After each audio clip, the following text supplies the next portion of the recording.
Dans l'évangile du jour, il est écrit, Jésus leur répondit, « Mon Père travaille toujours. » Le moins important, c'est « travaille », à quoi on verra, toujours, toujours, toujours. Et Jésus dit, « Et moi, je travaille aussi. » Et moi, je travaille aussi. Amen. Amen. Aujourd'hui, fête de la Saint-Patrick. Bonne fête à tous mes amis irlandais à travers le monde. Au Québec, aux États-Unis, c'est très important. En Irlande, bien sûr, c'est le saint patron de l'Irlande, Saint Patrick, qui a vécu au 5e siècle, dans les années 400. Et partout aux États-Unis, il y a une parade à New York qui rassemble 2 millions de personnes. C'est celui qui a évangélisé, qui a travaillé pour faire connaître l'amour du Père en Irlande. Et le symbole des Irlandais, c'est le fameux trèfle à 3 feuilles ou le trèfle à 4 feuilles. Qui a trouvé un trèfle à 4 feuilles? Oh, comme on dit ici, c'est chanceux. Si tu as un trèfle à 4 feuilles, c'est le bonheur, le bonheur. Les gens gardent ça dans des... Oh là là, vont exposer, faire sécher le trèfle à 4 feuilles. Bon, c'est nos petits gris-gris catholiques, là, c'est ça. Ouais. Aucune puissance. La puissance est dans le lien que tu acceptes de Dieu qui se donne à toi. Le lien, l'amitié que tu acceptes. Veux-tu te lier à moi? Saint Patrick, Patrice en français, a parlé de la grandeur de l'amour de Dieu. Pas un Dieu guerrier, un Dieu sauveur. Pas un Dieu guerrier, pas un Dieu méchant, pas un Dieu juge. Imagine, il te demande de ne pas juger les autres et lui te jugerait. Tu n'es même pas Dieu. Lui, le ferait-il? Non! Ta personne compte. Il ne fait qu'être offrande d'amour. Il s'offre à toi constamment pour t'aimer. Il t'offre une amitié vraie, non moraliste. Ouais. Pas fait de petites recettes pour avoir ça. Non, il t'offre un amour pour t'accompagner dans tout ce que tu vis. Porter ce que tu portes. Et c'est ce que Jésus démontre en portant dans son propre corps nos péchés, nos infirmités, nos maladies et malédictions. Jésus porte tout cela le vendredi saint. Amen, amen.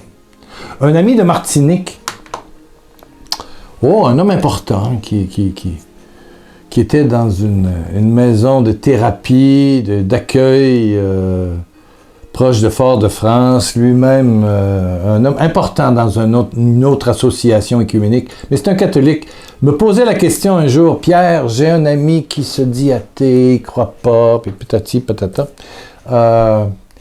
Je ne sais pas comment l'aborder. » Je dis, « Hein? Toi qui es un homme si intelligent, qui connaît la parole de Dieu, c'est pas possible. Toi qui es engagé...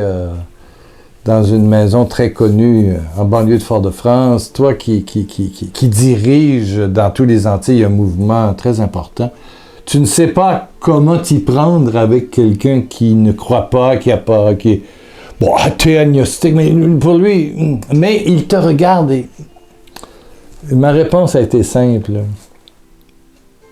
Tu vas simplement lui dire, j'aimerais te connaître. Est-ce que tu viens prendre un café, un verre de bière, un verre de vin, une consommation? On va prendre le temps, on va se trouver une terrasse, un petit coin un peu tranquille, mais on va parler. J'ai le goût de te connaître. Il dit que ça? J'ai dit, ah oui! Et surtout, pas une rencontre moraliste, tu vas l'accueillir. Voilà ce que Jésus fait. Il offre une relation d'amour. Il offre, soit offrande de relation. Ça commence comme ça. Un jour, lui-même te posera la question, qu'est-ce qui fait que tu gardes le moral? Qu'est-ce qui fait que tu passes au travers de telles difficultés?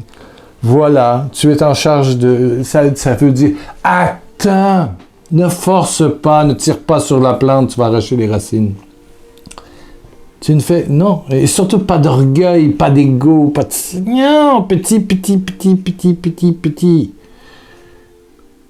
Pas dans le monde de l'orgueil, dans le monde de l'amour, dans le monde du lien, dans le monde de l'intérêt.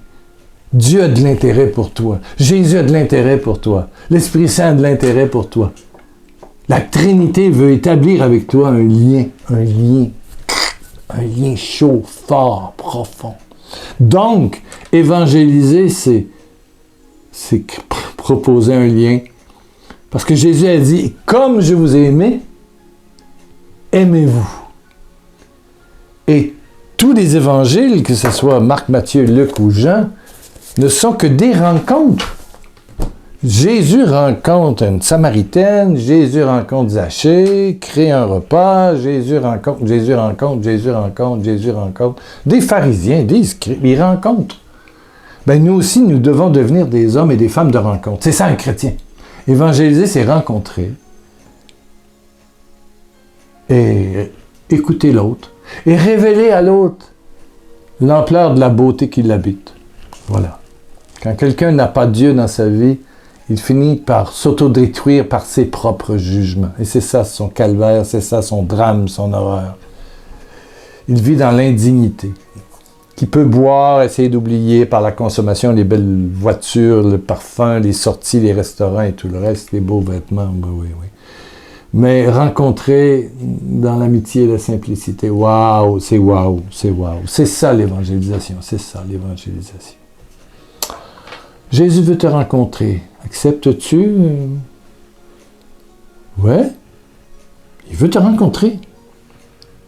Là, peut-être tu te dis, il veut dire quoi? Est-ce que Jésus va venir chez moi, va sonner à la porte comme les témoins de Jéhovah pour nous offrir un petit dépliant? Non, c'est pas comme ça.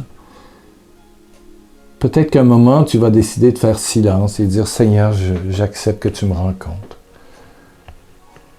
J'ai essayé ça pendant toute une saison d'été, 3 mois, juin, juillet, août, septembre, 4. Tous les jours, j'allais à l'extérieur, je m'assoyais seul. Je l'avais dit à ma femme à l'époque, je ne veux pas être dérangé. Donc, il y avait les oiseaux qui venaient, il y avait mes tomates qui poussaient autour, mon jardin. Et je m'assoyais comme ça, sous le parasol. Et même quand il pleuvait, et je disais, Seigneur, je te donne 10 minutes. Je ne... Téléphone, là, je l'ai laissé dans la maison, ça suffit. Non, voilà, je suis à toi. Rencontre-moi. Je disais juste, rencontre-moi.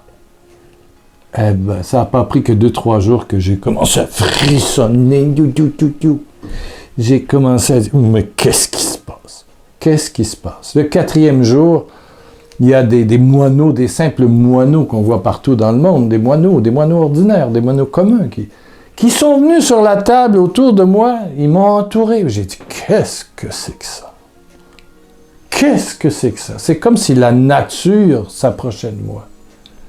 Parce que je prenais 10 minutes, pas 11, pas 9, pas 15, bon, 2 fois j'ai dépassé.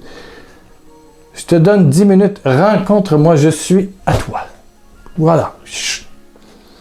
Je suis comme une pièce de viande que l'on dépose dans le four pour la faire cuire. Voilà, je suis ton enfant et voilà, je suis dans le four de ton cœur pour me laisser cuire par ton Saint-Esprit. Je demande rien, je dis rien, je me laisse aimer, j'accepte que tu me rencontres. Quel bonheur! Quel bonheur! Alléluia! 10 minutes, 10 minutes. Oh, Père éternel, touche. Et donne à mon ami l'audace de peut-être risquer 10 petites minutes pour dire oui, qui vient me rencontrer, je fais rien d'autre.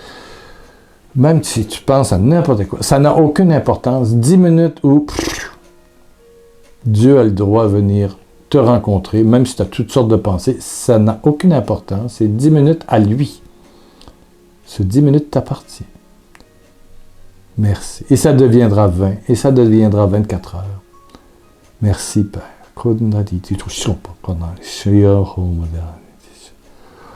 Ouh, gloire à Dieu, gloire à Dieu. Ouh, ça a été long aujourd'hui. Bon, excusez-la, demain, jeudi, tu seras là, 18 mars, j'y serai.